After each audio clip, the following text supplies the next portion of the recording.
You think your emotions just happen to you, that you're at their mercy. You're not. Calm isn't a personality some people are born with. It's a skill with a combination. 5 locks keep your mind reactive, and 5 keys open it. Today you learn to run your emotions instead of being run by them. 5 locks. 5 keys. Let's open the vault. Lock 1. You're suffering over things you were never in charge of. The traffic. The opinion. The outcome.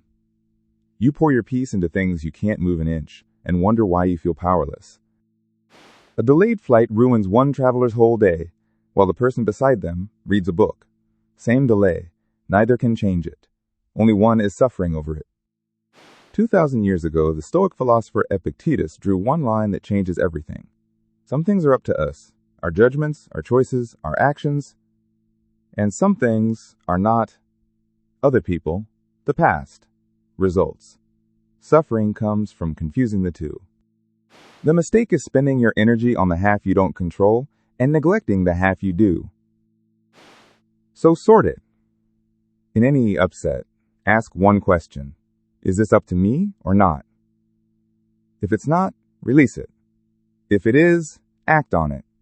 Spend your whole self on your side of the line. Try this today. Name one thing draining you and split it. What here is mine to control and what isn't? Then drop the rest. Peace isn't getting what you want. It's wanting only what's yours to move. That's lock 1, open. Lock 2, you replay it. The argument, the mistake, the worry, on a loop. That's rumination.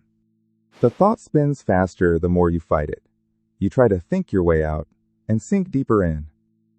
It's 3 a.m. and your mind is relitigating a conversation from years ago. You're not solving anything. You're just rehearsing the pain. Here's the mechanism. When an emotion is a vague storm, it owns you. But the moment you put it into words, this is anxiety, this is anger, brain studies show the alarm centers quiet down. Psychiatrist Dan Siegel calls it, name it to tame it. The mistake is trying to push the feeling away. What you resist, you rehearse. So stop fighting it. Name it. Say precisely what you feel and where you feel it. Labeling the emotion turns the volume down. You can't tame what you won't name. Try this today.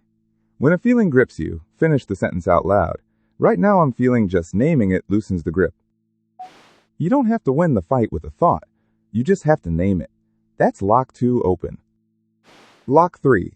Something triggers you, and you react before you've even chosen to. The reaction trap.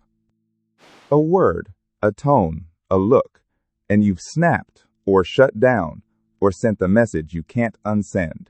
It felt automatic, like you had no say. Someone cuts you off in traffic, and your whole body floods before a single thought arrives. The trigger pulled you. You were a passenger. But you're not a passenger. Viktor Frankl survived the camps and found the one freedom no one can take. Between what happens to you and what you do next, there is always a choice, even if the only choice is your attitude. That gap is where your power lives. The mistake is believing the feeling and the reaction are the same thing. The feeling is automatic. The response is yours. So build a pause. When you feel the surge, take one slow breath before you move. That single breath is the gap, the room to choose your response instead of firing it. Try this today. Next time you feel triggered, breathe out slowly and count to 3 before you speak. Let the wave pass its peak first. Between the trigger and your response is a space. In that space is your freedom. That's lock 3. Open. Lock 4.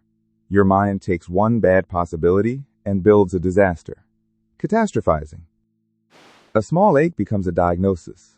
A short reply becomes a broken friendship. Your brain runs the worst film and makes you watch. You wait on one piece of news, and in an hour your mind has scripted 10 endings. Every one of them a catastrophe that almost never comes.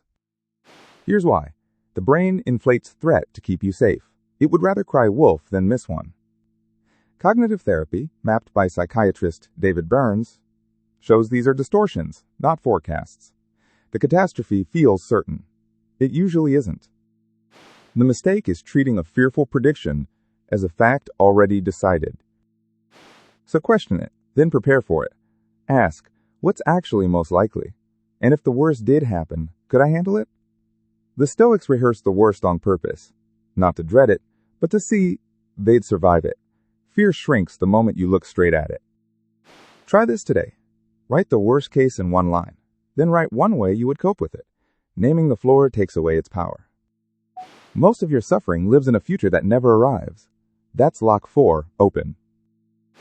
Lock 5, you bottle it.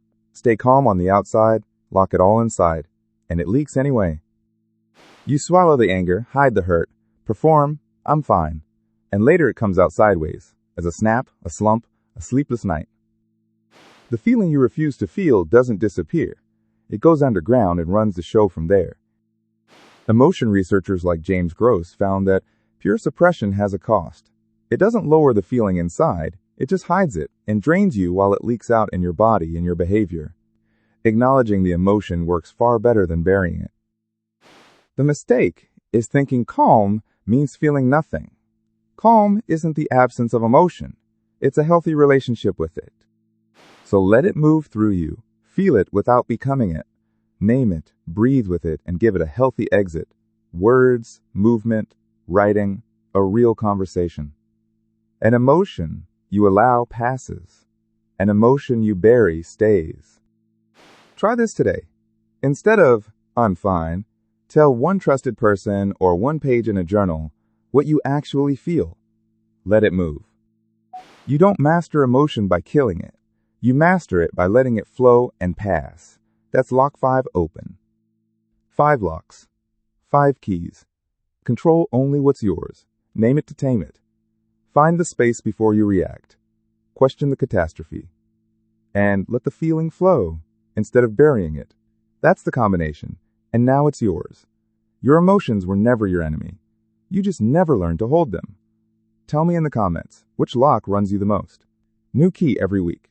Subscribe, and let's open the rest together. Master your mind. Here's how it works.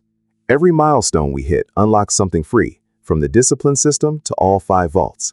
So subscribe, give this a like, and share it with someone who needs it. Find everything at Learning from AI.